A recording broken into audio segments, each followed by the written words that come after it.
Hello and welcome to episode 491. Nearly there. 491 of the Daily Sales Message podcast, where every single day I share a piece of simple and actionable advice. It's designed to help you feel more confident and sell more stuff too. If you're new around here, my name is James Newell. I teach people how to sell for a living. For me, it comes in two very distinct components. The first one is having what I call a clear sales message. People have got to understand what you're trying to sell to them. And the second part of that is having selling confidence, the ability to be relaxed and comfortable and confident in a selling situation. Now, the other day, somebody asked me to give them some simple tips. If they're starting out in sales and selling, if I went back to starting out in sales and selling, what are some simple things that I would get them to do? Some tips, some advice I would share with them. And it got me thinking. And there's a ton of things I can tell you. I've got 605 pieces to my methodology at this point in time. I've broken sales and selling down into paint by numbers, into a very prescriptive list of activities and strategies and things to do. So it's hard to pick three things alone, but that's what I've done for this episode. And here they are. These are the three things that I would do. The first one is I would focus on the destination, not the journey. I'd look at what my clients actually buying from me. So they're not buying a clear sales message, they're buying what it means to them that they're after. So I'd understand what that is, and I would theme my communication accordingly. So I wouldn't be saying, would you like to buy a clear sales message? I'd be saying, do you have a complicated offering? Oh, you do? I can simplify that for you. Would you like to feel more confident answering questions, etc.?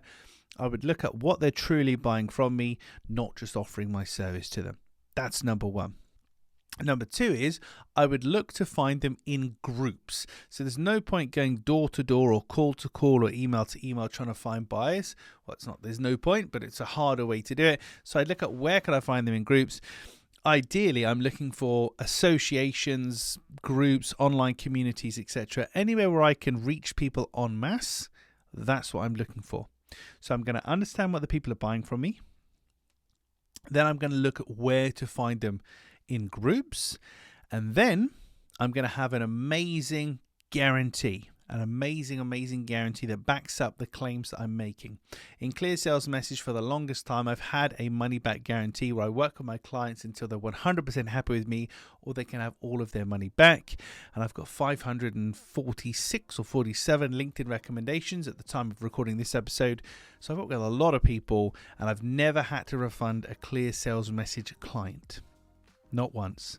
And that's because they are stuck with me until they are happy. And that's a really important thing. And it's kind of flippant. Haha, you're stuck with me. But I mean it. But by having a really good offer that backs up the claims that I'm making, it gives people confidence in my ability to deliver. So those are three, and it's really hard to pick just three, but those are the three tips that I would give you, or I would use myself if I was starting in when it comes to sales and selling. Right, that's it for this episode of the podcast. Tomorrow in episode 492, I want you to stop trying to be clever. Don't be clever. Stop trying to be clever. I can see what you're doing. It is going to be a telling off episode, so if you want to skip that one, feel free. But join me tomorrow for a good old-fashioned telling off episode of the podcast. If you haven't already, please hop on over to LinkedIn, connect with me there, shoot me a DM, let me know where you are in the world. I've got listeners all over the world. Or so Spotify tells me, and then please send me a message, ask me to cover something in a future episode, or give me some feedback on the podcast. It'd be really great to hear from you. Thank you for listening or watching all the way to the end. I appreciate it. I'll catch you tomorrow for a telling off edition of the Daily Sales Message.